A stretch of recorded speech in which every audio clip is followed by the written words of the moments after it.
parasite avec les micros. Donc, permettez-moi de vous accueillir et puis de remercier une fois de plus la maison Sugère.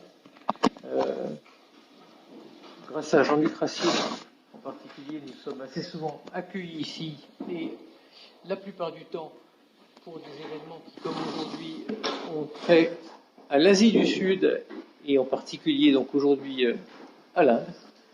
Donc je suis heureux d'ouvrir cette conférence, cette présentation par Olivier Dallage. Vous avez peut-être appris que le débat devait être modéré par Dr Isabelle Saméza et malheureusement je ne sais pas si c'est la 8e vague ou un autre problème, mais elle est souffrante et donc elle vous prie de l'excuser, elle est absente. J'ai donc pris le rôle de Jean-Luc, ce qui n'est pas facile pour lancer la conférence, ça c'est facile, et il prendra le rôle d'Isabelle, ce qui pour lui est très facile, même s'il n'est pas Isabelle, puisqu'il sera donc le discutant pour cette session qui est autour du livre que vous voyez ici, donc d'Olivier Dallage, à ma gauche, rédacteur en chef à RFI, qui a commencé son intérêt pour les relations internationales en regardant d'abord le Moyen-Orient et puis progressivement vers l'Est, avec son 2e ouvrage sur l'Inde, spécifiquement. C'est plutôt le 5e. Oui, plus de deux généralistes. L'Inde, un géant fragile chez Erol, 2022. J'en profite pour vous rappeler aussi la publication d'Asia Trends, que je vais immédiatement remettre à Jean-Luc Racine, qui, quoique membre du comité de rédaction, ne l'a pas encore eu. Donc nous avons consacré le numéro 8 de notre revue semestrielle d'Asia Trends à l'AUKUS et à la vision que les pays asiatiques ont de cette alliance Australie, Royaume-Uni, États-Unis. Nous préparons actuellement chez Asia Centre le numéro 9 qui paraîtra, nous l'espérons, à l'un des débuts de l'année. Si ce n'est pas le début de l'année occidentale, ce sera le début de l'année chinoise ou asiatique. Au-delà de ce rendez-vous, je vous donne rendez-vous par l'intermédiaire de notre revue au début de l'année 2023 et peut-être avant pour d'autres événements. Olivier, si vous voulez bien prendre la parole, c'est à vous avec ou sans micro. Je dois présenter le contenu. Oui, on attend que vous preniez la parole, sinon on serait très déçus. Bonsoir, merci d'être tous là. Bon, c'est un livre qui fait un peu plus de 200 pages, 224 je crois. Est-ce que c'est mieux comme ça? Bon, alors, on va prendre le micro. Je dis merci à tous et toutes d'être venus. Bon, c'est un livre qui fait quelque chose comme 224 pages, donc il est surtout impressionnant par tout ce qu'il n'y a pas dedans. Et s'agissant de l'Inde, ça fait vraiment beaucoup. On m'a demandé de faire une présentation condensée d'un certain nombre de sujets permettant de comprendre l'Inde d'aujourd'hui, donc c'est condensé, et surtout, il y a des choix qui ont dû être faits. Parmi les choix que j'ai faits, c'est de passer pas mal de temps sur les institutions indiennes, parce que je ne suis pas sûr qu'elles soient très connues à l'étranger, et il me semble qu'elles sont très importantes, en dépit de tous les changements qui ont pu intervenir depuis 75 ans. Ces institutions sont peu ou prou ce qu'elles ont été à leur création en 47-50. Et ce qui m'a toujours frappé en Inde, c'est que c'est probablement l'un des très rares pays, peut-être le seul avec les États-Unis, encore plus que les États-Unis, où une décision de la Cour suprême peut faire les premières pages des journaux, et pas simplement une fois tous les 3 ans, mais plusieurs fois par mois. Et c'est quelque chose d'assez impressionnant parce que le plus pauvre des Indiens, analphabète, quelque part se dit je ne vis pas une vie extraordinaire, mais si j'ai besoin, il y a toujours la possibilité, même théorique, d'un recours auprès de la Cour suprême. Donc je pensais intéressant de détailler un petit peu ce système institutionnel, puisque c'est une cour qui n'est pas simplement un conseil constitutionnel, c'est pas une cour de cassation, c'est pas une chambre d'appel, c'est tout ça à la fois, c'est une cour suprême, et elle peut s'autosaisir, ce que même la Cour suprême des États-Unis ne peut pas faire. Donc voilà, j'ai passé un petit peu de temps là-dessus.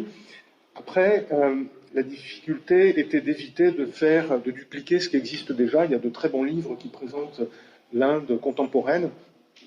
Et donc, j'ai passé un peu plus de temps que d'autres, enfin un peu plus d'espace que d'autres dans ce livre, à détailler les dernières années. Et si on prend les 3 dernières années, le Covid et ce qu'il a changé en Inde, c'est-à-dire beaucoup de choses méritaient qu'on s'y attarde, parce que par définition, ceux qui ont publié des livres jusqu'à il y a 3 ans ne pouvaient pas en parler. Et donc là, je pouvais dire des choses un peu nouvelles. Et puis, on ne peut pas faire comme si l'arrivée au pouvoir du BJP dirigé par Narendra Modi en 2014, qui a été reconduit avec une majorité accrue en 2019, n'avait pas profondément influencé le cours des choses en Inde. À tel point que, comme beaucoup d'autres, je suis convaincu que si le BJP perdait la majorité aux prochaines élections, on sera très loin de pouvoir envisager un retour au statu quo ante. Les partis qui arriveraient au pouvoir prendraient les choses telles qu'elles sont et n'inverseraient probablement pas grand-chose de ce qui a pu être fait jusqu'à présent. Ça prendrait une autre direction sans doute, mais il n'y aurait pas de retour en arrière. Et c'est d'autant plus important que la personnalisation du pouvoir en Inde est quelque chose qu'on n'avait pas connu depuis les années Indira Gandhi et l'état d'urgence. Tout procède de Modi, et quand le BJP est en mauvaise passe dans un État, c'est Modi qui fait la différence, et les candidats s'effacent devant la personne de Narendra Modi, qui est difficile d'ignorer parce que on voit son visage absolument partout, dans les publicités, à la une des journaux, dans les pages intérieures des journaux, presque dans les petites annonces, dans les stations-service, absolument partout.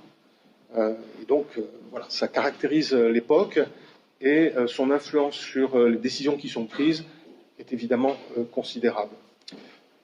Pour le reste, comme je suis un journaliste spécialisé dans les questions internationales, je suis un petit peu revenu quand même sur la politique étrangère de l'Inde, qui est apparue beaucoup plus volontariste, beaucoup plus visible après la victoire du BJP en 2014, Modi multipliant les voyages à l'étranger, mais vraiment d'une façon impressionnante, pas toujours là où on l'attendait.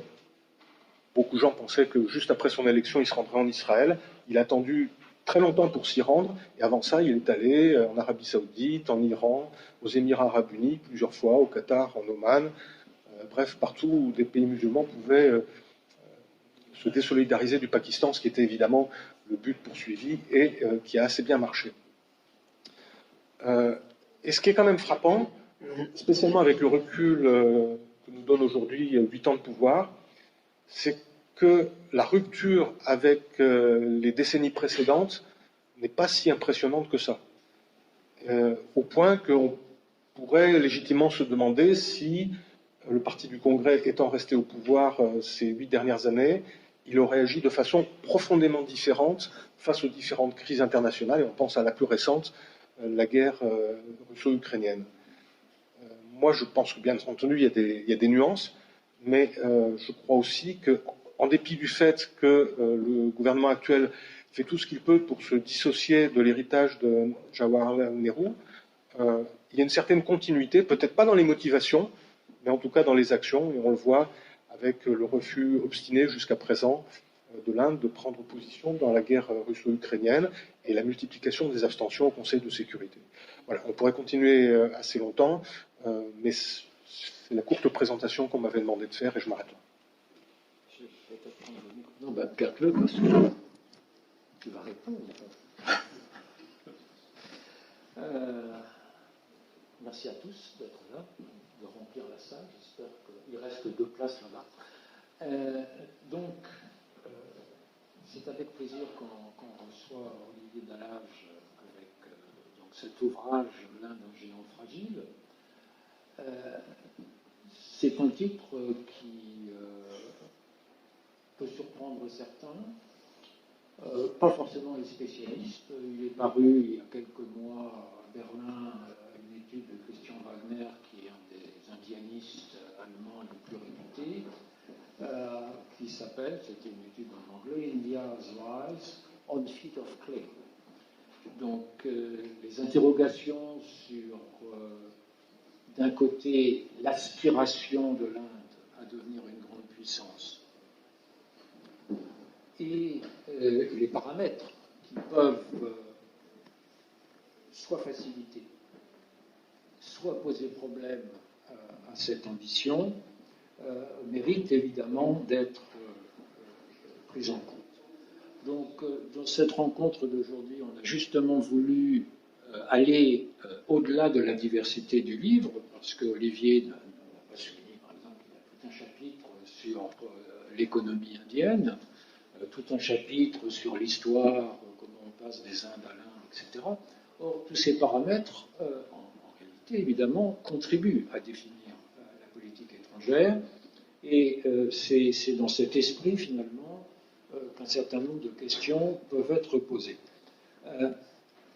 La première, peut-être, donc c'est le titre même, un géant fragile, bon, géant, ça va sans dire sur le plan démographique, puisque l'Inde va devenir le pays le plus peuplé du monde devant la Chine dans quelques années. On avait dit d'abord à l'horizon 2030, mais ça sera sans doute avant 2030. Fragile, alors c'est un peu ma première question, puisque si fragilité il y a des fragilités, bien sûr. Quelles sont-elles et en quoi ces fragilités peuvent avoir un impact sur la politique étrangère? En matière de politique étrangère, donc, je précise et je m'arrêterai là avant de repasser la parole, on a avec Jaishankar Subramaniam, l'actuel ministre des Affaires étrangères, donc un grand diplomate qui a été ambassadeur à Pékin avant d'être ambassadeur à Washington, puis Foreign Secretary, etc., et qui est aujourd'hui ministre. On a un intellectuel au ministère des Affaires étrangères, et comme un de ses prédécesseurs, il écrit. Et donc, son dernier ouvrage, qui s'appelle The Indian Way, est paru en 2020. Donc, le Covid avait déjà démarré, mais évidemment, la grande question ukrainienne n'était pas encore à l'ordre du jour. Et dans cet ouvrage, il définit un monde qui est déjà marqué par la rivalité ou la compétition entre les États-Unis et la Chine, avec comme question comment l'Inde peut-elle se positionner face à ce nouvel ordre mondial, d'une part. Et dans cet ouvrage, il définit de façon assez intéressante, mais c'est comme ça au fil d'une page, hein, c'est pas un titre de chapitre, mais il fait entrer l'Inde dans ce qu'on appelle les puissances moyennes. Les puissances moyennes, ça inclut la France, la Grande-Bretagne, le Japon, etc., par rapport aux super grands. Ça me rappelle ce qu'avaient été des remarques de Manmohan Singh, qui était beaucoup plus discret et a une rhétorique plus contrôlée dans l'expression de sa politique en général et de sa politique étrangère. Le souhait de Manmohan Singh, donc au pouvoir de 2004 à 2014, c'était que l'Inde, je cite, trouve sa juste place dans le concert des nations. Donc, la question était quelle est la juste place, alors que là, d'un côté, on a ce réalisme, l'Inde puissance moyenne, alors c'est une question qui est posée, est-ce que l'Inde est une puissance moyenne? Et puis on a dans le dernier discours de Jaishankar à l'Assemblée générale des Nations Unies, donc en septembre, quelque chose qui n'est pas contradictoire, mais qui affiche, et il n'est pas le seul au sein du gouvernement à l'afficher, la volonté de faire en sorte que pour le centenaire de l'indépendance, l'Inde fête son 75e anniversaire en 2022, donc pour le 100e anniversaire en 2047, alors là, l'objectif c'est que l'Inde soit un pays développé. Il faut se rappeler ce qu'a été de longue date le discours chinois, mais là on a Jean-François qui sait infiniment plus que moi là-dessus, où pendant très longtemps c'était, vous savez, nous sommes un pays en développement, on a encore beaucoup à faire, etc. Là, comment se situer qui est entre cette définition relativement modeste de l'Inde puissance moyenne, alors émergente à coup sûr, mais évidemment émergent par définition, c'est un processus. Et puis l'ambition affichée d'être un pays développé dans 25 ans.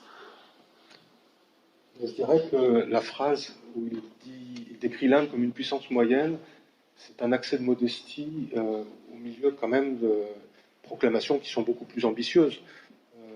Narendra Modi et à sa suite tous les dirigeants indiens parlent de l'Inde comme de Vishwaguru, c'est-à-dire l'enseignant du monde, celui qui montre la voie aux autres.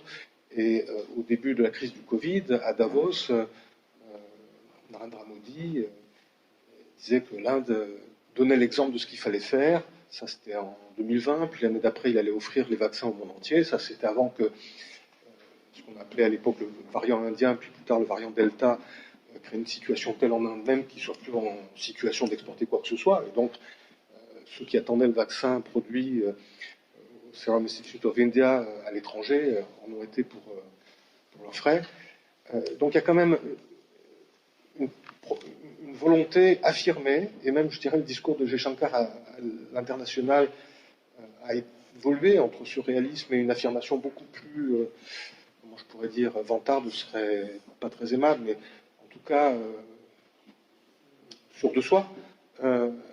Et donc, un analyste australien avait écrit il y a quelques années que l'Inde était une puissance qui se décrivait avec un point d'aboutissement. Elle se voyait déjà comme si elle avait atteint ce qu'elle cherche à atteindre, c'est-à-dire le statut de grande puissance. Et pourquoi un géant fragile? Au-delà des formules toutes faites, géant au pied d'argile, etc., c'est un géant qui a énormément d'atouts. Le problème, c'est que quand on regarde ces atouts les uns après les autres, on voit pour chacun d'entre eux ce qui pourrait faire que ça ne marche pas. Et il y a beaucoup de choses qui font que ça peut ne pas marcher. Donc, si je prends quelques exemples, oui, la population est en croissance, même si elle a fait sa transition démographique. L'Inde aujourd'hui a un taux de renouvellement à l'identique, mais avec l'élan que représente la jeunesse de sa population, ça veut dire quand même un doublement dans quelques années. Et c'est formidable pour la créativité, pour l'innovation, pour le développement. Mais c'est une situation où l'économie ne crée pas d'emploi pour les jeunes. Donc ce potentiel n'est pas vraiment utilisé. Et la deuxième chose qu'on voit, c'est que si on se projette à une trentaine d'années, bah, ces jeunes et ces un petit peu moins jeunes aujourd'hui seront plus vieux de 30 ans. Et dans un pays qui n'a pas de sécurité sociale, ça va être un poids catastrophique. C'est-à-dire que la dépendance, elle se prépare maintenant. Et pour l'instant, je ne vois pas les signes que, on en parle bien sûr, hein, mais que les mesures sont prises pour anticiper le fait d'avoir une population âgée, parce que ça arrivera à l'Inde. Oui, ils se sont vantés à juste titre d'avoir dépassé la Grande-Bretagne et la France pour devenir la 5e puissance du monde par le PIB. Ils étaient déjà la 3e puissance en parité de pouvoir d'achat, mais ce 5e rang est quand même le 6e du PIB de la Chine.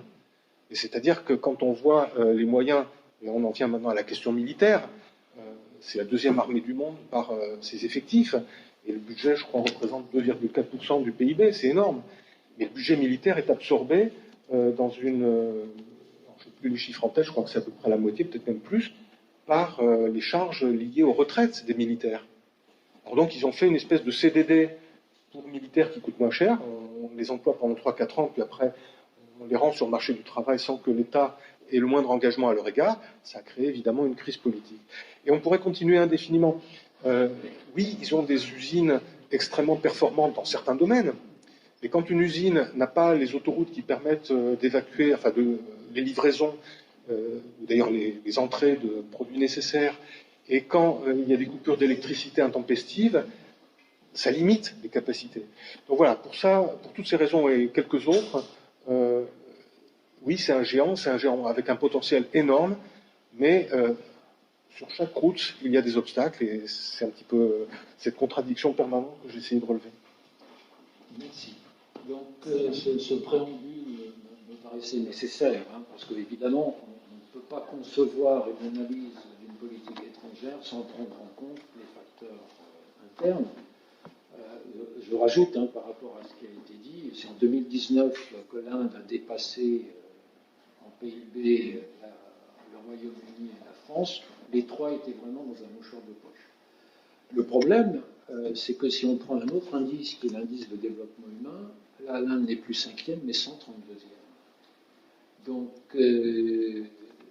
ça, c'est un problème interne au premier chef.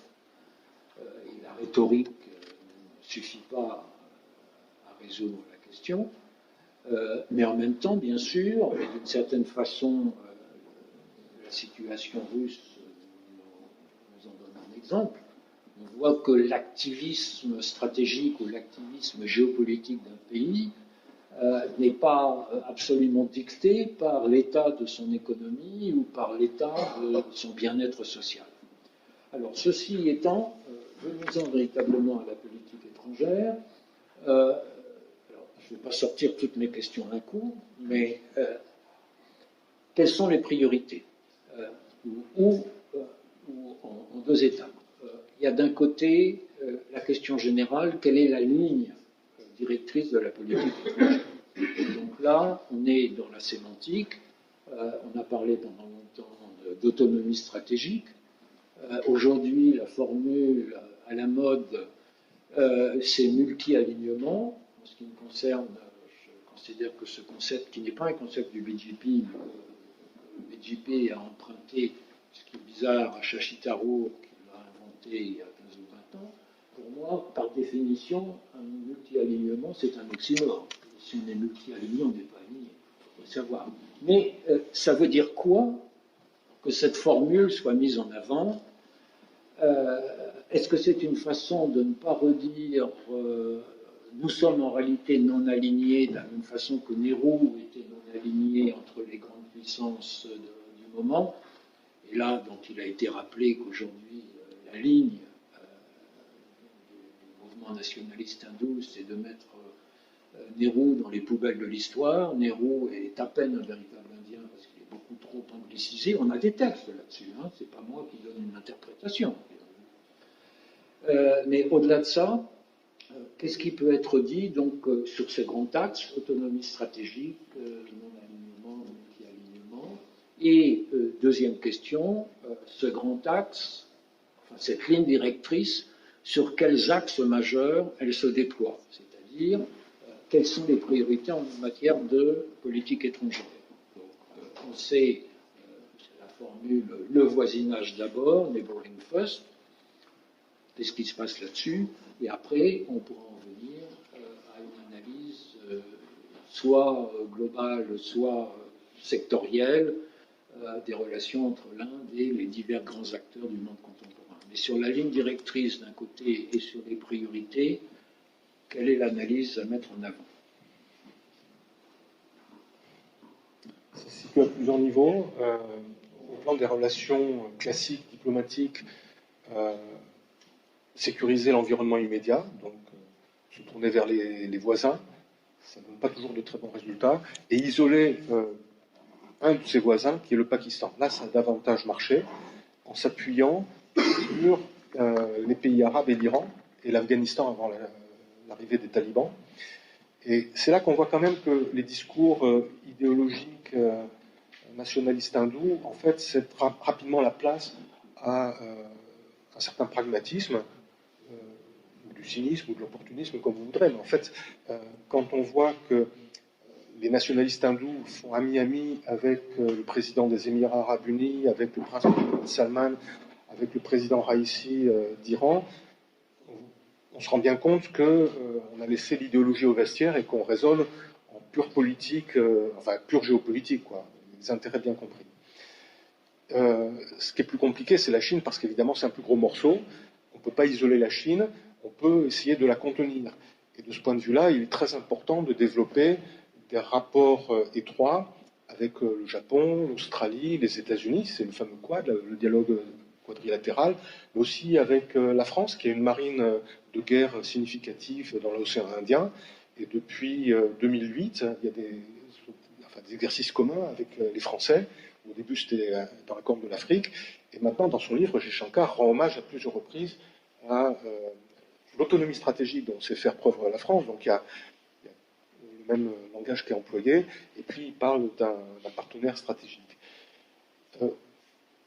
Les pays du Golfe, c'est important parce que d'une part, il y a une forte communauté indienne qui vit là-bas, et deuxièmement, il faut sécuriser les approvisionnements en hydrocarbures, et un grand pays qui se développe comme l'Inde a besoin d'énormément d'énergie, une énergie qu'elle n'a pas en quantité suffisante de façon autonome. Ça peut d'ailleurs aussi expliquer le silence constant des gouvernements indiens successifs sur ce qui se passe en Birmanie, parce que la Birmanie fournit des hydrocarbures. Et on ne va pas se compliquer la vie en parlant de ce qui se passe à l'intérieur. Et même à l'époque où la naïveté donneuse de leçons de l'époque du Congrès se déployait un peu partout sur la planète, ça n'a pas concerné la Birmanie. Le non-alignement est présenté comme une naïveté néhruvienne. Aujourd'hui, on a le multi-alignement, c'est à peu près la même chose, sauf que ça se veut réaliste. En réalité, si on laisse la logomachie non alignée de côté, il n'y a pas de changement fondamental. Mais ça correspond à une réalité qui s'est développée. Il y a une grande déception des Indiens vis-à-vis de l'ONU. C'est insupportable, 75 ans après, de ne pas être au Conseil de sécurité, enfin 14 ans après, 48, de ne pas être au Conseil de sécurité des Nations Unies en tant que membre permanent. Et les Indiens qui ont fait mine de croire les promesses françaises, américaines et autres sur le soutien à la situation, à la perspective de faire de l'Inde un membre permanent du Conseil de sécurité, commencent à se lâcher un petit peu ouvertement et à dire qu'on les mène en bateau, ce qui est absolument la vérité. Moi, je me rappelle une discussion, alors ça remonte à loin, mais avec un secrétaire général du Quai d'Orsay, qui, d'un air gourmand, m'expliquait que oui, si les Indiens demandent à être membres, les Japonais et les Allemands aussi, les Argentins d'eux-mêmes, alors les Brésiliens ne seront pas contents, quant à l'Égypte, elle ne sera pas d'accord pour que ce soit simplement l'Afrique du Sud, et son visage s'éclairait d'un sourire d'une oreille à l'autre sur le temps que ça prendrait avant que quoi que ce soit se passe, c'est-à-dire rien du tout.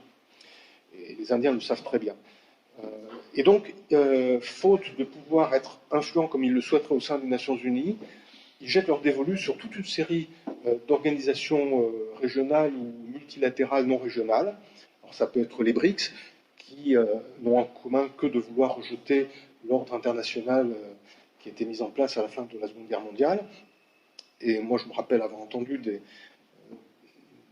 des analystes indiens rougir de plaisir à la perspective que Trump fiche en l'air le système des Nations Unies, puis quand ça n'a pas marché, ils sont revenus à une diplomatie plus classique. Mais aussi des organisations régionales qui ont été créées par d'autres. L'organisation de coopération de Shanghai, comme son nom l'indique, n'a pas été créée par les Indiens, mais ils l'ont rejoint il y a quelques années en même temps que les Pakistanais. Qu'est-ce qu'il y a d'autre encore? L'ASEAN, dont ils sont membres observateurs, etc. etc. Et on choisit pick and choose, comme on dit en anglais, un petit peu de chaque, et on se met en retrait quand ça n'est pas satisfaisant, et on pousse les feux quand ça l'est davantage, et ça leur convient très bien. Alors, qu'est-ce qu'ils réussissent à faire à travers ça? Essentiellement à préserver un statu quo aussi satisfaisant qu'il peut l'être, compte tenu des frustrations que je viens d'exposer. Si on veut avancer un peu, au-delà donc des principes et des grandes lignes, comment évaluer la façon dont l'Inde gère la Chine? La formule de Jaishankar, c'était dans son livre de 2002, il est temps pour nous d'engager, d'accroître nos relations avec les États-Unis, de gérer la Chine, de cultiver l'Europe, de réassurer la Russie, de mettre le Japon dans la boucle, d'intégrer les voisins dans cet édifice et d'étendre notre voisinage. Donc, Managing China, ça se fait comment? Avec les autres, naturellement, puisque seule l'Inde n'est pas de taille. On a parlé de l'armée de terre, fait, je crois, 1,2 million, quelque chose comme ça, d'actives, fixées d'ailleurs de façon assez étonnante, pour l'essentiel dans les cantonnements qui avaient été laissés par les Anglais, donc c'est pas forcément adapté entièrement à la géopolitique actuelle. Les Chinois veulent fixer les Indiens sur l'Himalaya et qu'ils n'aillent pas voir ailleurs. Pendant ce temps-là, la marine chinoise se développe comme on sait. Les Indiens essayent de rattraper le retard. Ils viennent de lancer un porte-avions fabriqué de façon autonome, c'est-à-dire à 82%. Ils n'ont pas encore les avions à mettre dessus parce qu'ils ne savent pas lequel acheter. Et puis un seul porte-avions, on le voit bien avec le Charles de Gaulle, ça ne permet pas de tout faire. Et donc il faut nécessairement s'appuyer sur les autres. La Russie, c'était bien, parce que l'Union soviétique est venue au secours de l'Inde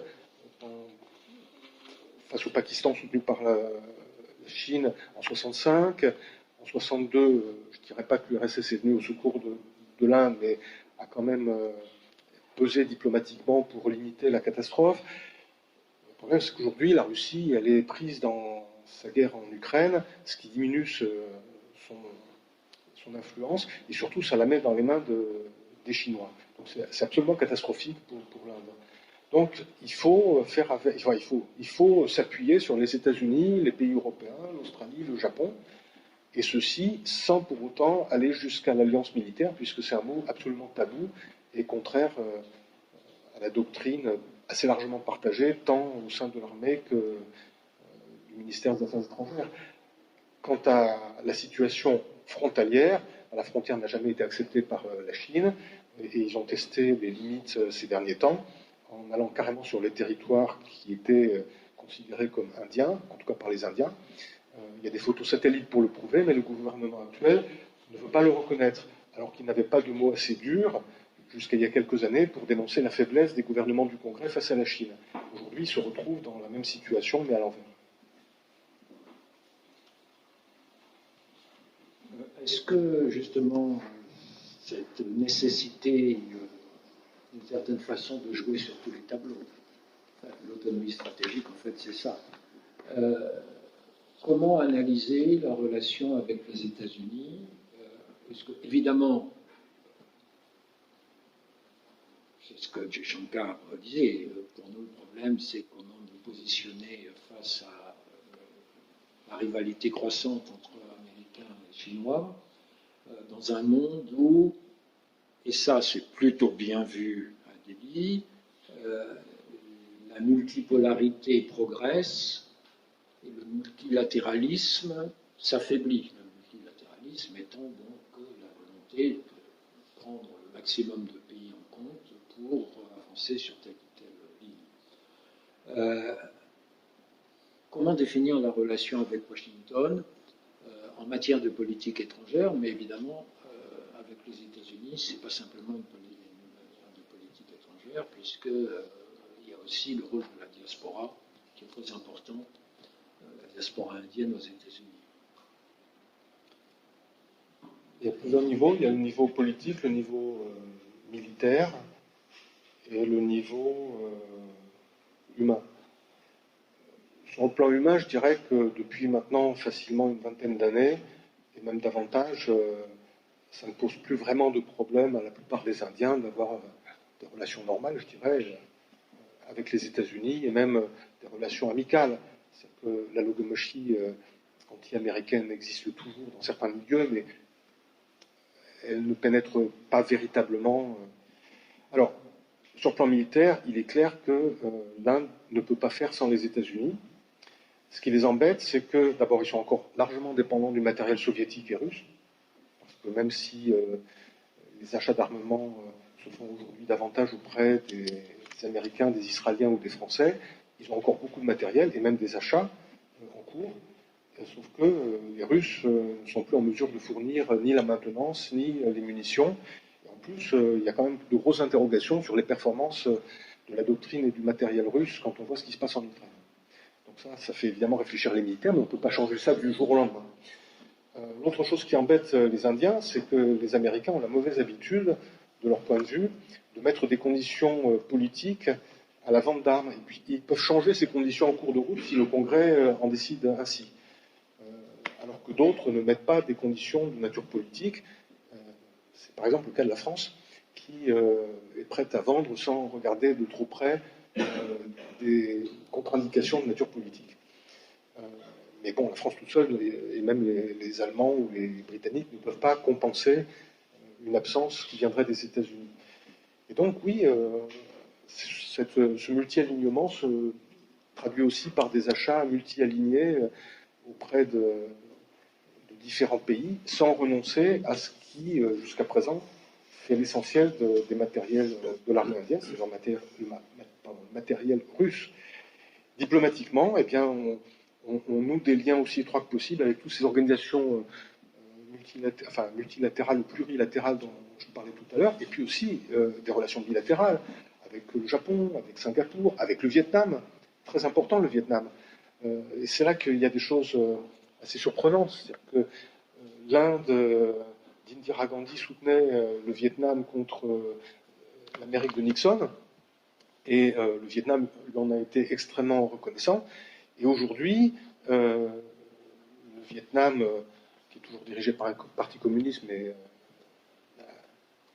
je dirais capitaliste d'État, a toujours des relations excellentes avec l'Inde de Narendra Modi, contre la Chine cette fois, et ainsi de suite. Maintenant, on ne va quand même pas, quand il y a une crise à Taïwan, jusqu'à proclamer sur tous les toits qu'on soutient Taïwan, parce qu'on a suffisamment de problèmes sur les montagnes de l'Himalaya.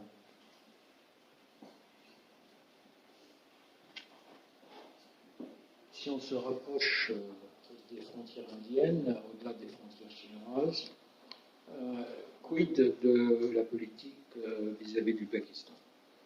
Est-ce qu'on... Alors, quand on suit ça, on a vraiment toujours l'impression de plus ça change, plus c'est la même chose.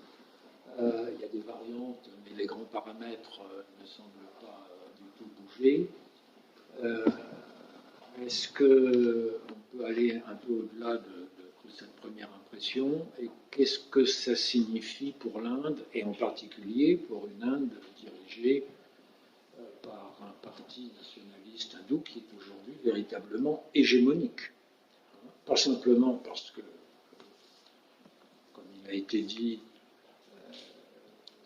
le parti a remporté les élections de 2019 avec un score encore supérieur à celui de 2014. Or, pendant assez longtemps, l'Inde était, comme notre fameuse 4e République, un pays qui prenait plaisir à sortir les sortants, comme on disait alors. Là, on a vraiment un BJP hégémonique avec un Congrès affaibli qui essaie de se rénover, point d'interrogation. L'image pakistanaise dans la définition du nationalisme hindou, est-ce que c'est un paramètre qui vient s'ajouter à des facteurs structurels depuis la partition de 1947? Quid des relations bilatérales aujourd'hui? Je crois que Narendra Modi est piégé par sa propre rhétorique. Et pourtant, après son accession au pouvoir en 2014, il a voulu remettre les compteurs à zéro, comme l'ont fait d'autres avant lui. D'une part en invitant le Premier ministre pakistanais à son investiture, comme tous les autres voisins, mais compte tenu des reproches qu'il avait formulés contre le gouvernement du Congrès avant lui et sa faiblesse supposée vis-à-vis du Pakistan, c'était impressionnant. Et puis, peu de temps après, de retour d'un voyage à Moscou, il a fait arrêter son avion à Lahore le 25 décembre, le jour de Noël, mais c'est aussi le jour de l'anniversaire de Nawaz Sharif, pour illustrer ce reset, ces nouvelles relations.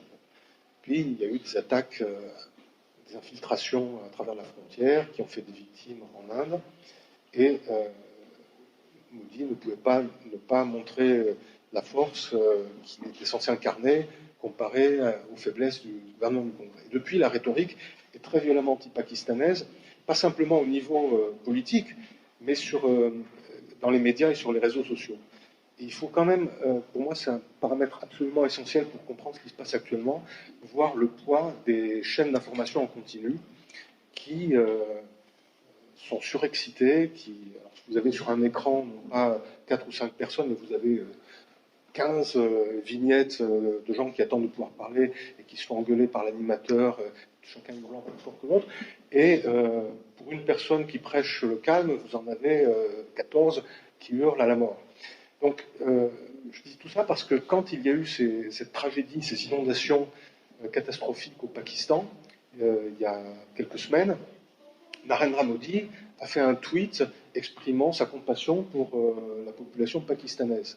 Et tous les commentaires qu'on lisait en dessous, c'est Monsieur, surtout, ne venez pas en aide au Pakistan, n'utilisez pas l'argent des Indiens pour aider les Pakistanais. Et donc là, il est un peu piégé, me semble-t-il, par ce discours enflammé que son parti a contribué à répandre.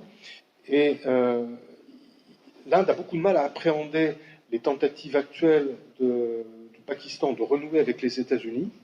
Et ce sont des tentatives qui commencent à donner des résultats puisque les Américains rouvrent le robinet de l'aide au FMI et envisagent de livrer des appareils, des avions militaires, des avions de combat au Pakistan.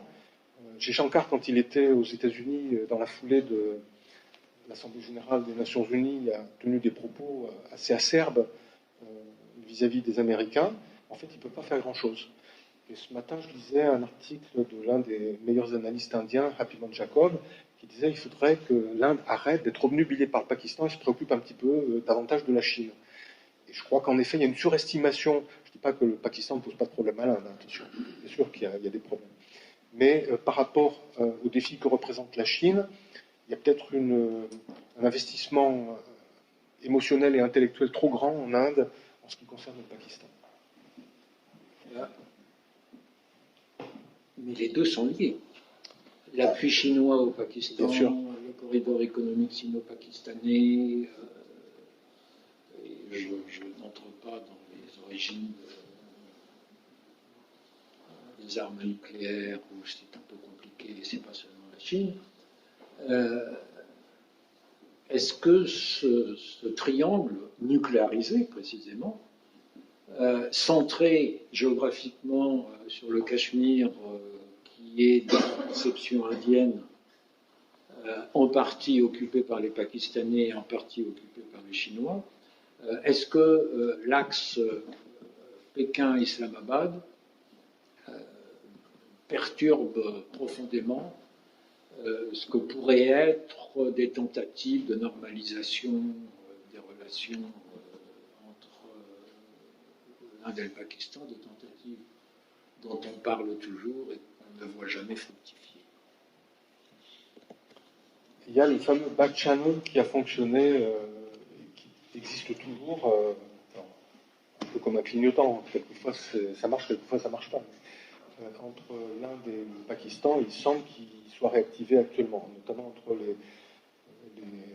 les NSA, les National Security Advisors. Il y a des contacts actuels. Avec la Chine, c'est plus compliqué. Et puis, on a pu voir à l'ouverture du 20e congrès du Parti communiste chinois une vidéo à la gloire des combattants de Galwan, qui a fait une vingtaine de morts dans des conditions épouvantables en 2020 parmi les soldats indiens. Et puis, ont été élevés ça ne s'appelle pas le bureau politique, le comité permanent, enfin, des généraux qui ont exercé des responsabilités face à l'Inde dans l'Himalaya. Ce n'est pas une très bonne nouvelle pour le gouvernement indien. Les perspectives immédiates ne sont pas très encourageantes. Et effectivement, comme tout est lié, ils ne peuvent pas non plus traiter le problème chinois séparément du problème pakistanais. Ils n'en ont pas les moyens.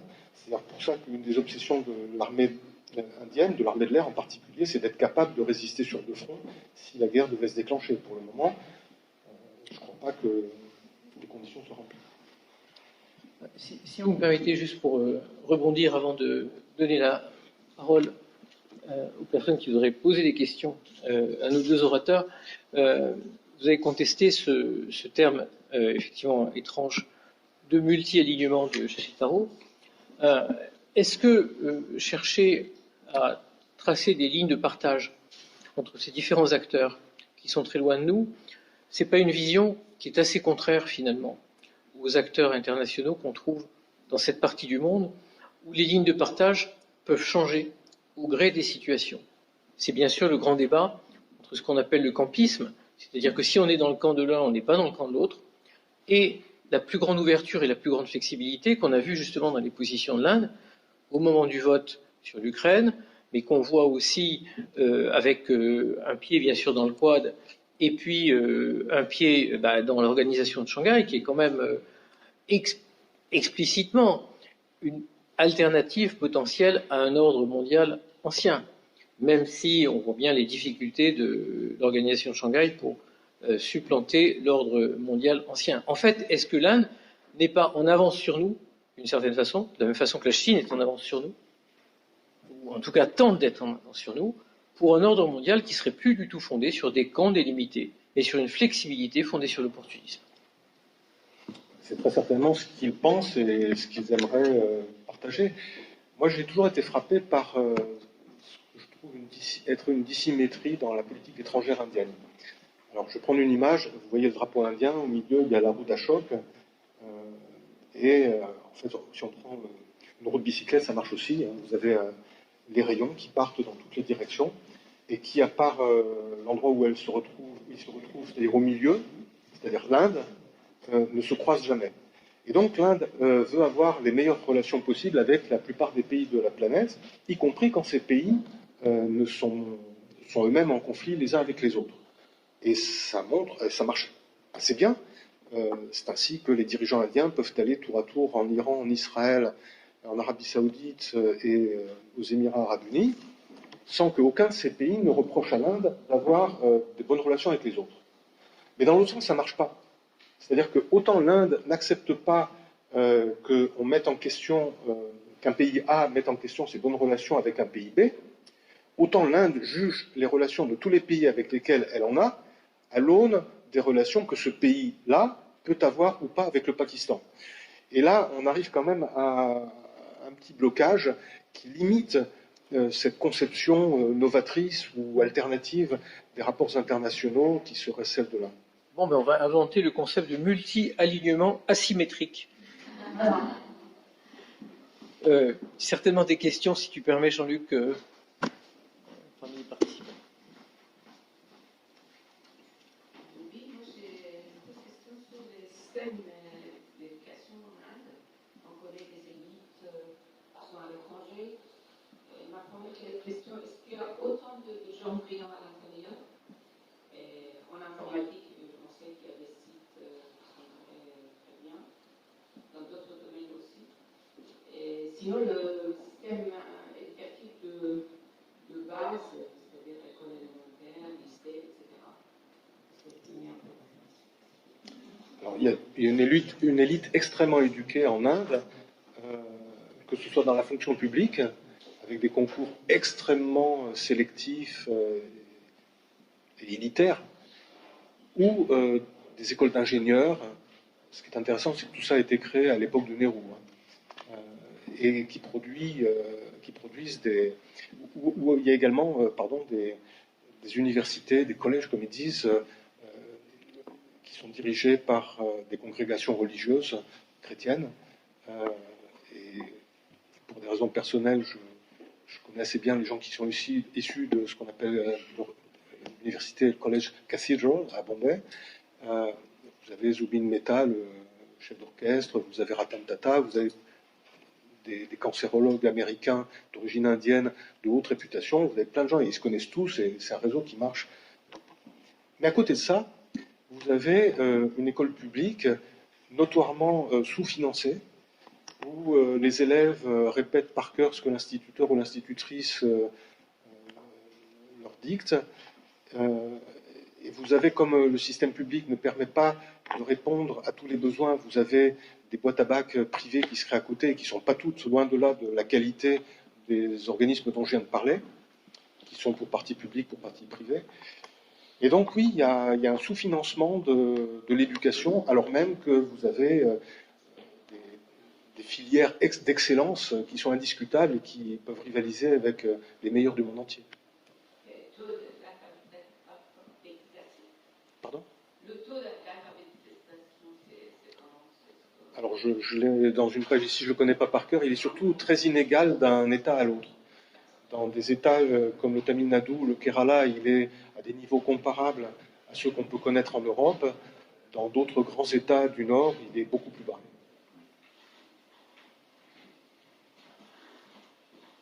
Oui, j'ai une question sur l'Indo-Pacifique et les différentes versions de l'Indo-Pacifique. La version américaine plus confrontationnelle vis-à-vis de la Chine, la version française et européenne moins confrontationnelle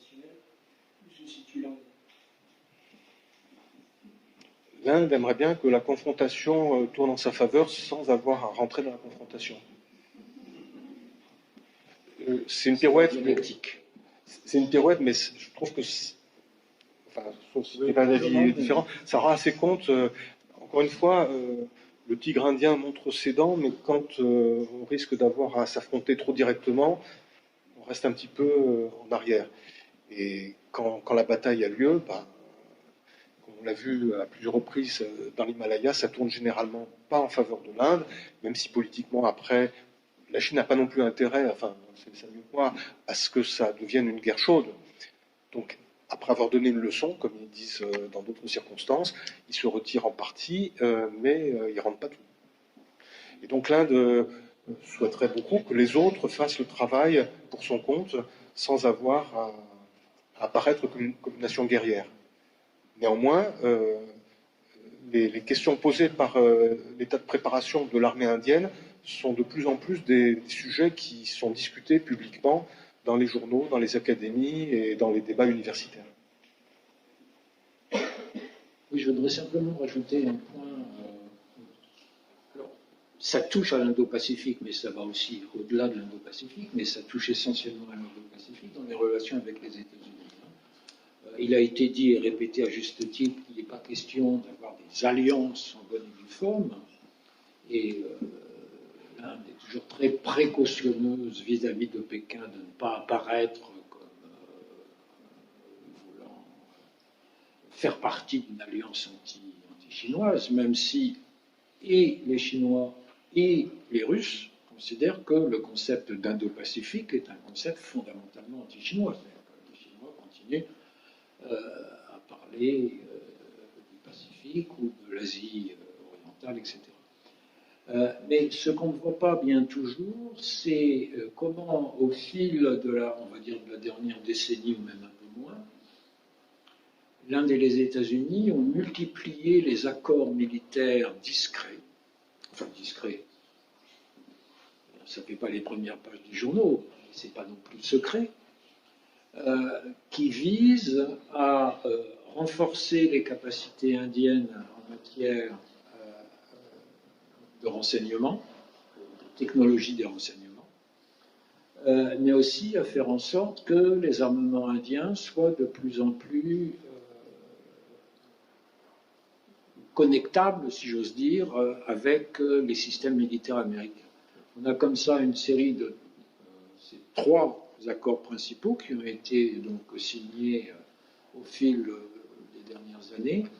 Et ça reste discret, mais c'est important, et c'est d'autant plus important évidemment que dans le grand discours nationaliste selon lequel on veut atteindre l'autonomie et devenir soi-même fournisseur de ces armements, les liens avec les technologies militaires américaines, et donc à la fois technologie d'armement et technologie de surveillance, sont importants et ça ne doit pas être sous-estimé. Mais ça laisse évidemment en place ce que Olivier avait dit sur il y a maintenant un porte-avions bâti en Inde, mais l'avion de chasse, le Tejas, avion construit en Inde, reste quand même dans une catégorie qui n'a rien à voir avec les F-16 ou les Rafales. D'où la question d'ailleurs, on n'a pas parlé des relations entre la France et l'Inde, de savoir s'il y aura un nouveau contrat Rafale ou pas, mais ça c'est une autre affaire.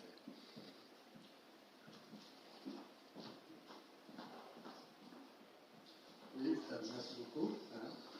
Je voulais rebondir donc sur deux interventions publiques. D'abord, sur l'enseignement. L'enseignement supérieur est très développé, effectivement, dans le sud de l'Inde.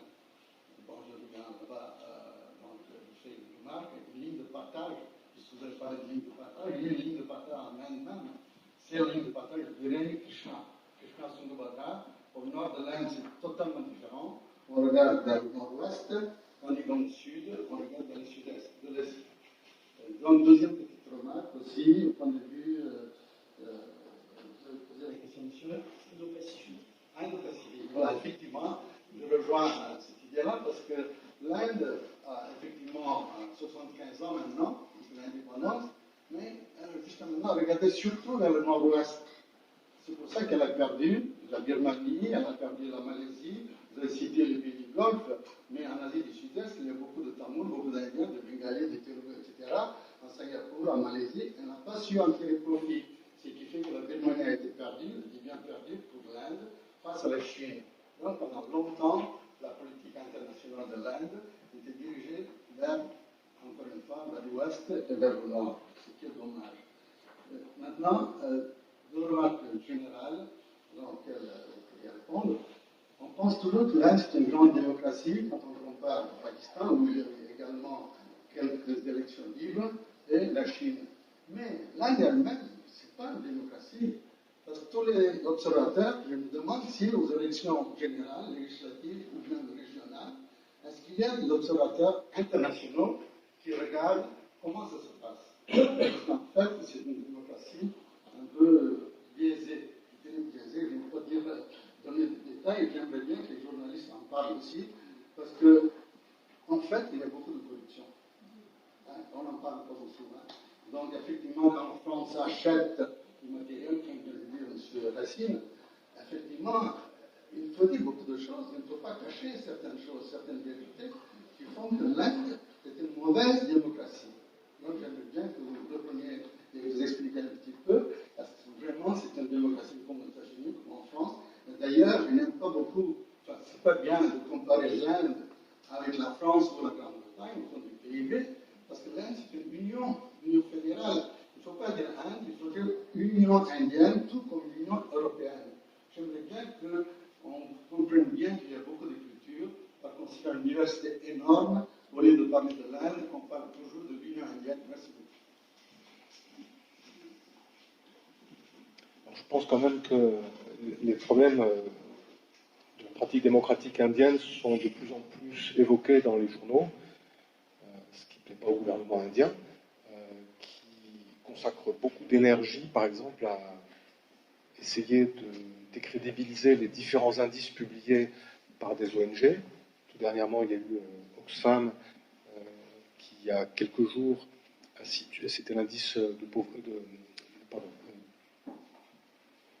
sur les inégalités qui place l'Inde au 123e rang sur 161. Il y en a beaucoup d'autres. Je crois que les médias en parlent et ça irrite énormément les autorités indiennes. Alors, si j'essaie de me mettre quelques secondes à la place du ministre des Affaires étrangères indien, votre suggestion à propos des observateurs internationaux, c'est est-ce qu'il y a des observateurs internationaux pour observer les élections en France ou en Grande-Bretagne? Voilà. C'est une réponse rhétorique et je pense que ça correspond à... Non, mais de leur point de vue. C'est-à-dire que je pense qu'au nom de la fierté nationale, qui est quand même extrêmement développée, et pas simplement parmi les partisans du BJP, en Inde, il y aurait de la résistance. Et oui, bien sûr, les institutions sont démocratiques, les gens qui les occupent, pas toujours. Et à un moment donné, on l'a bien vu aux États-Unis, les meilleures institutions, je ne dis pas que ce sont les meilleures, mais les institutions les plus solides peuvent vaciller parce que ceux qui les occupent n'ont pas envie de leur faire jouer leur rôle. Et on a pu voir en Inde que la commission électorale, il a suffi de changer un membre pour que ça change complètement. Il y avait l'une des meilleures lois du monde sur l'accès aux documents administratifs, le droit à l'information. On a vidé les commissions chargées de leur mise en œuvre de ceux qui les composaient pour les remplacer par d'autres, et c'est fini, etc., etc. Et quant à la Cour suprême, c'est un petit peu la loterie en fonction de qui la préside, ça dépend de l'ancienneté, etc.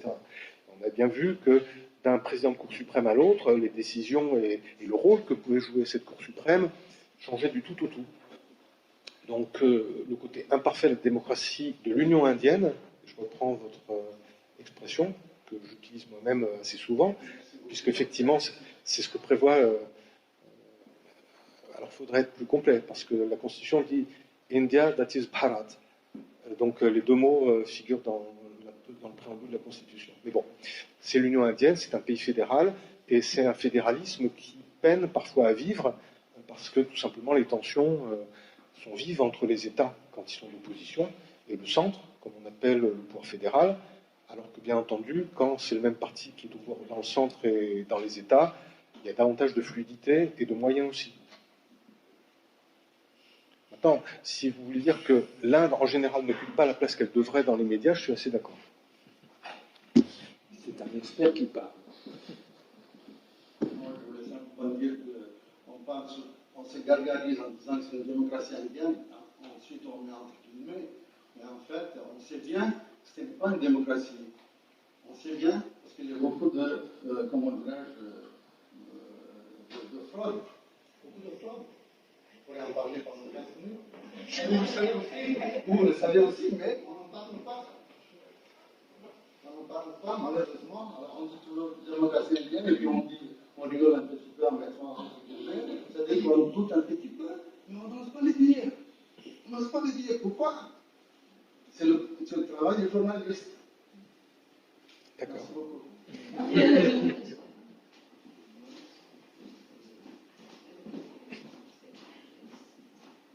Alors, moi, ce serait une petite question, plutôt d'un point de vue alimentaire sur l'Inde. On l'a vu, il y a eu des énormes sécheresses qui ont impacté les récoltes de céréales. Et face à une population croissante, vous avez dit que ça va peut-être augmenter, ça va doubler la population, vous avez dit d'ici quelques années. Est-ce que le gouvernement a anticipé ça? Est-ce qu'il y a des programmes qui sont prévus justement pour nourrir sa population? Et est-ce que justement sa politique internationale, du fait d'élargir ses relations, donc avec différents pays qui n'ont pas forcément les mêmes valeurs, est-ce que justement ça constitue un axe de sa politique internationale des questions alimentaires?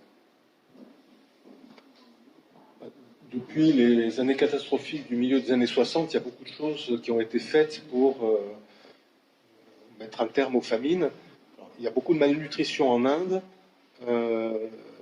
Jusqu'à la crise du Covid, il n'y avait plus de famine à proprement parler. Enfin, voilà. Ou alors c'était marginal. La crise du Covid a replongé dans l'extrême pauvreté et dans la faim une grande partie de la population.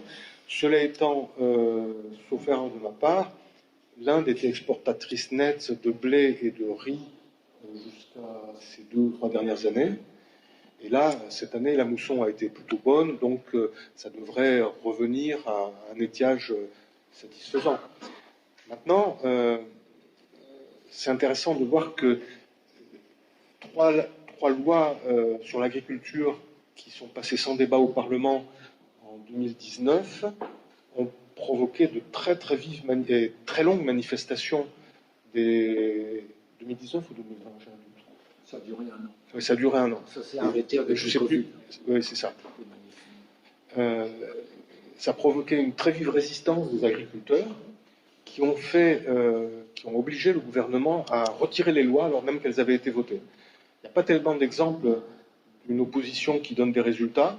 Celle-ci a tenu parce que tout simplement, les agriculteurs estimaient que ces lois, qui se voulaient des lois de libéralisation, mais dont ils pensaient qu'elles allaient favoriser 2 grands acheteurs parmi les plus grands industriels, et donc qui contrôleraient les prix au lieu des systèmes sans doute très imparfaits existants de centrales d'achat garanties par l'État, allaient plonger dans la pauvreté des agriculteurs et par conséquent avoir des conséquences négatives sur l'alimentation des Indiens. Bon, pour l'instant, tout est suspendu. Il y a sans doute une volonté de remettre sur le métier ces lois parce qu'ils ne renoncent pas facilement, mais la résistance des agriculteurs a été assez impressionnante.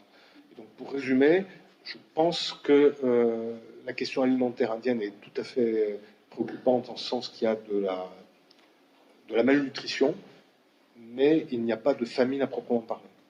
Et les capacités dans le futur vis-à-vis de l'augmentation de la population?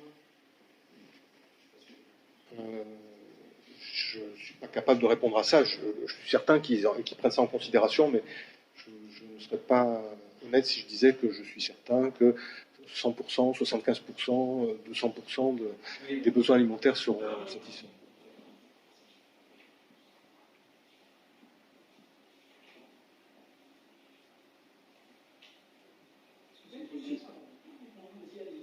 Une question sur le Bangladesh. En fait, il y a ce problème d'articulation vis-à-vis d'un Pakistan plus historiquement hostile, le soutien apporté en 71, très bien.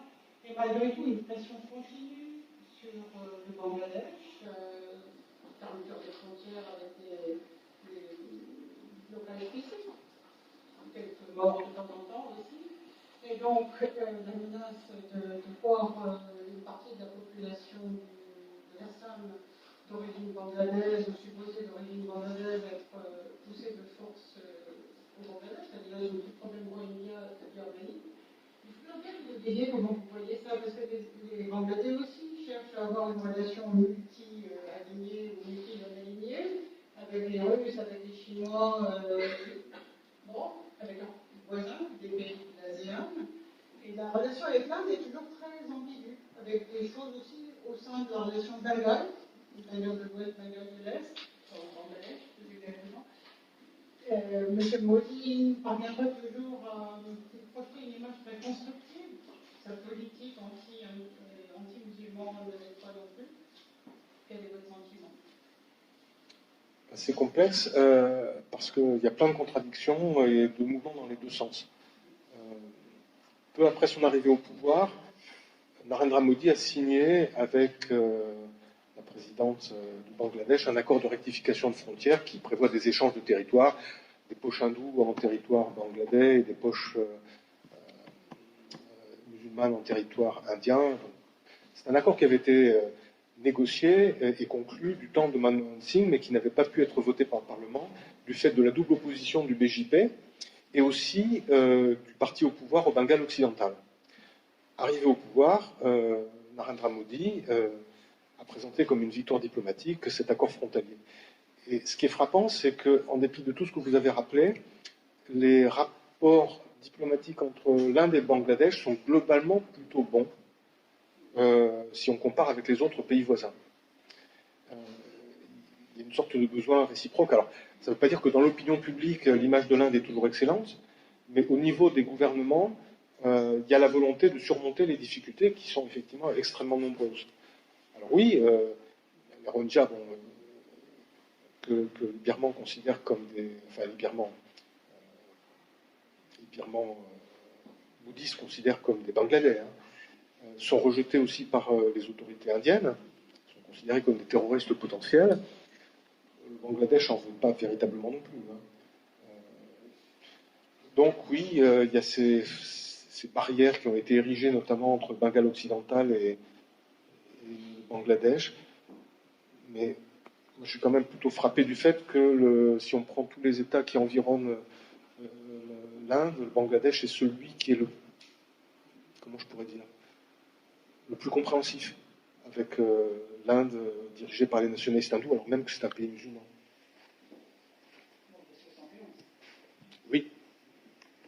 Oui, je voudrais juste rajouter une ou deux remarques. C'est que là, le Bangladesh est un cas extrêmement intéressant. Et donc votre question est tout à fait pertinente parce que ça permet d'illustrer justement l'ambiguïté des politiques étrangères, mais pas seulement de la politique indienne, mais aussi de la politique bangladaise. Parce que de fait, les relations sont bonnes et elles ont été améliorées avec la signature. On a eu au fil des années un accord sur les frontières maritimes, l'accord sur les échanges d'enclaves de part et d'autre de la frontière, un accord sur le partage des eaux, qui est quelque chose de très important pour l'agriculture bangladaise. Mais évidemment, il y a la question des migrants illégaux, bangladais, venus parfois depuis avant même en fait la naissance du Bangladesh et a fortiori après. Et cette question-là, on ne la voit pas beaucoup dans le discours sur les relations bilatérales. On met en avant les accords qui ont été signés, les bonnes relations avec Sheikh Hasina, mais là aussi, Sheikh Hasina, c'est la fille du père fondateur, la fille de Mujib, du père fondateur du Bangladesh. Un Bangladesh qui est né grâce à l'intervention rapide de l'armée indienne sous Indira Gandhi. Quand c'est l'autre grand parti bangladais au pouvoir, là, les relations ne sont pas tout à fait les mêmes. Enfin, Sheikh Hasina reste en place depuis assez longtemps. Là où c'est intéressant, encore une fois, c'est que autant le discours du gouvernement indien est radical contre les migrants en général, et contre les migrants musulmans, puisque les termites, comme disait avec élégance le numéro 2 du régime, le ministre de l'Intérieur Amit Shah, en réalité, bon, on a entendu quelques grincements de dents du côté bangladais, mais enfin, quand le projet de loi indien était de dire nous ouvrons aux migrants des pays voisins la nationalité indienne, sous réserve que ce ne soient pas des migrants musulmans, sous-entendu le reste de minorités hindoues au Pakistan, ou les derniers Sikhs, les derniers hindous qui sont encore en Afghanistan, etc. Ce qui frappe, c'est la discrétion du gouvernement bangladais, mais chacun y trouve son compte, parce que l'Inde a intérêt à cultiver le Bangladesh, qui est lui-même, bien entendu, cultivé par Pékin, et le régime actuel a intérêt à avoir de bonnes relations avec l'Inde pour toutes sortes de raisons. Donc, encore une fois, la réelle politique prévaut.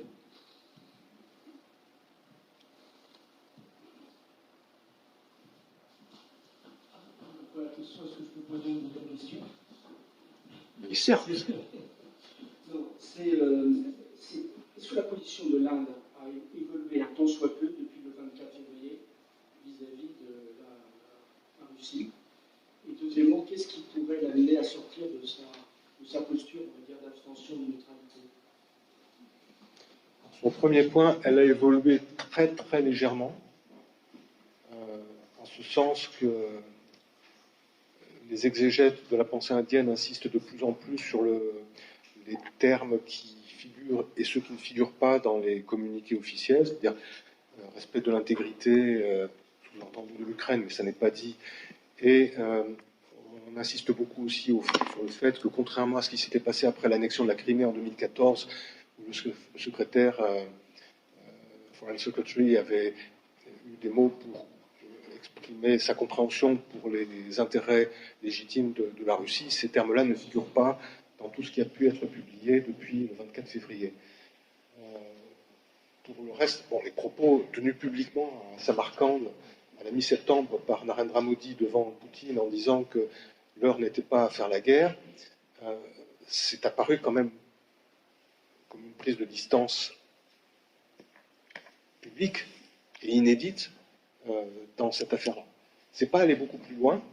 Et dans les votes aux Nations Unies, l'Inde s'est constamment abstenue, sauf dans 3 cas très limités qui concernaient des affaires de procédure, comme par exemple il s'est agi de permettre à Zelensky de s'adresser au Conseil de sécurité puis à l'Assemblée générale par visioconférence, qui a priori n'est pas possible en temps ordinaire. Donc ça n'avait pas vraiment de conséquences fondamentales.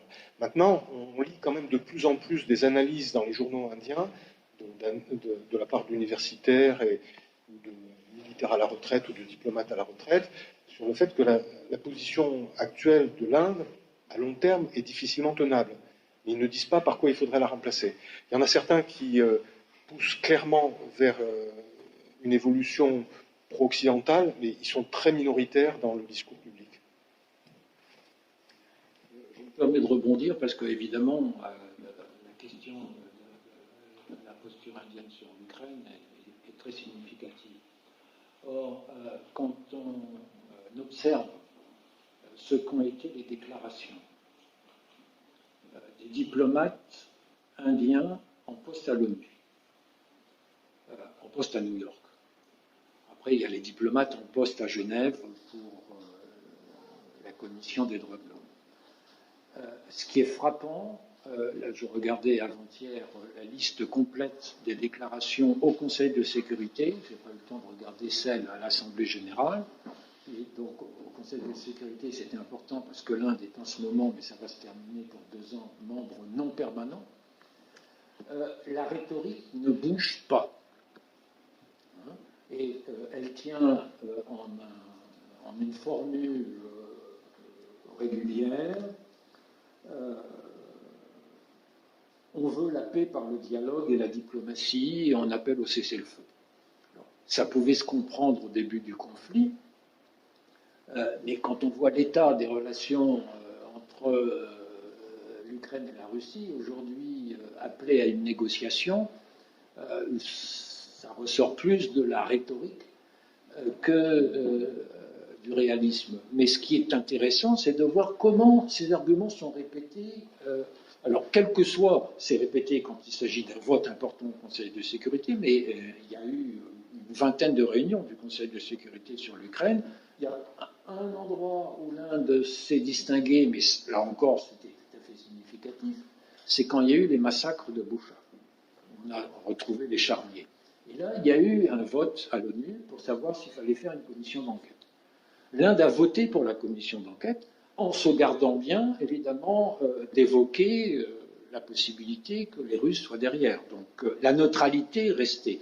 Mais pour le reste, c'est vraiment frappant, hein, c'est toujours systématiquement le même discours qui se termine systématiquement par la formule appelant au respect de la souveraineté et de l'intégrité territoriale de tous les États. J'ouvre et je ferme les guillemets. Donc à chaque fois, il y a ça, et quand on a les votes importants, que ce soit au Conseil de sécurité ou à l'Assemblée générale, on suit l'argumentaire, ils vont voter. Et à la fin, c'est non, et en conséquence de ça, nous décidons de nous abstenir. Bon, ils ne sont pas les seuls comme ça, hein. Il y a 35 pays qui sont en gros sur la même ligne, et ça inclut la Chine, et ça inclut des pays africains et des pays latino-américains.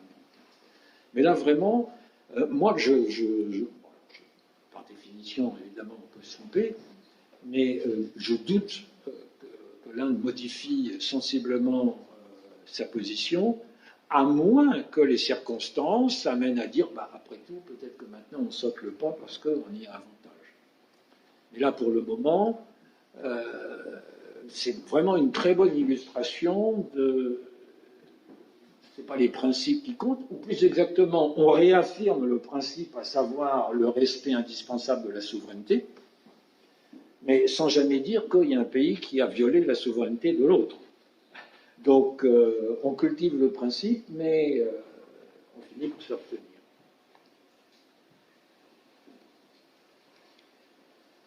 S'il y a une dernière question, on va la prendre, et puis sinon, on va effectivement s'acheminer. Oui, bien sûr, oui. La récente redésignation de Xi Jinping au pouvoir avec des lignes très durcies, enfin, qui semblent devoir se durcir. Est-ce que vous pensez que ça peut avoir un impact et que les Indiens vont essayer de le traiter différemment, ou tout le monde va évoluer en regardant les choses se passer progressivement? Je peux en juger uniquement à travers ce que je lis dans la presse indienne, où le congrès, le 20e congrès du Parti communiste chinois a été suivi d'assez près, et à sa clôture, enfin dès l'ouverture, mais encore plus à sa clôture, on ressent quand même, parmi les analyses qui ont été publiées, un sentiment dominant de préoccupation et d'inquiétude sur la période à venir dans les relations avec la Chine. Il n'y a pas, par contre, en tout cas ça m'a échappé si c'est le cas, de propositions novatrices pour échapper à ces tensions et renouveler la politique indienne vis-à-vis de la Chine. C'est plutôt, on rentre les épaules et on attend de voir ce que ça va donner.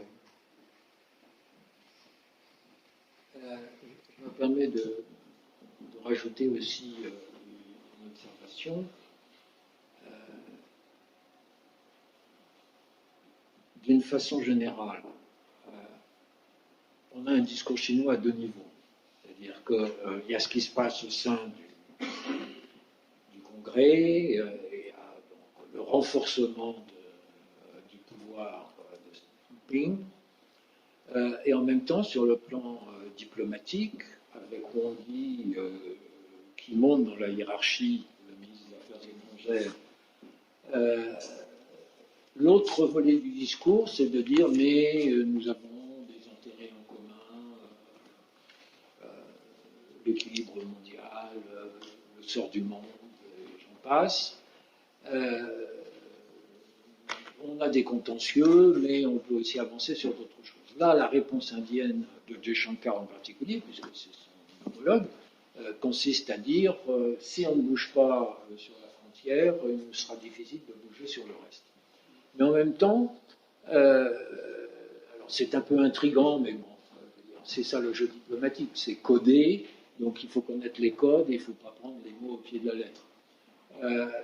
Xi Jinping a donné une interview hier où il appelle, alors c'est pas c'est un tiers parti, je ne me rappelle plus, mais c'est pas un journaliste indien, en reprenant un peu cette ligne, il serait bon qu'on puisse progresser dans nos relations bilatérales. Bon. Il vaut mieux entendre ça que le contraire, mais encore une fois, il y a les propos et il y aura les actes, donc on en jugera. Ce qui est intéressant, c'est que Modi n'a pas félicité Xi Jinping après sa reconduction, alors qu'il l'avait fait lors du précédent congrès. Voilà. Des petits signes comme ça.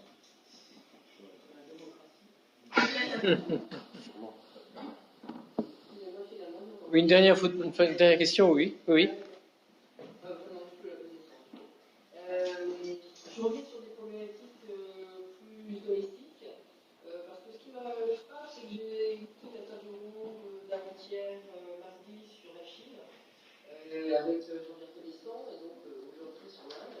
Et en fait, dans les deux cas, on cite cette grosse jeunesse qui est déjà très présente, qui va exploser encore, comme finalement un facteur potentiel de menace à terre. Enfin, bon, comment est-ce qu'on va manager cette situation?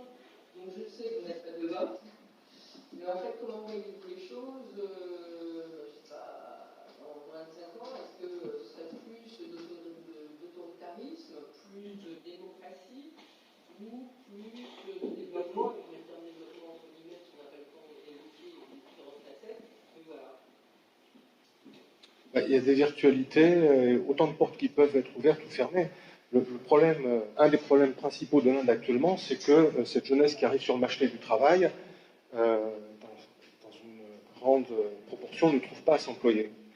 Et ça explique aussi les violences, parce que les milices politiques trouvent une masse de manœuvres parmi ces jeunes désœuvrés qui ont une frustration à exprimer d'une manière ou d'une autre. Est-ce que l'économie indienne va être en mesure de se reprendre et donc d'intégrer cette jeunesse? C'est en tout cas un défi. Moi, je n'ai pas la réponse. Est-ce que dans 30 ans, ça aboutira à plus de démocratie ou moins?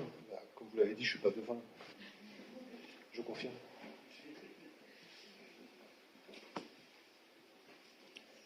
Je crois qu'on peut vous remercier à cette heure déjà tardive. Merci.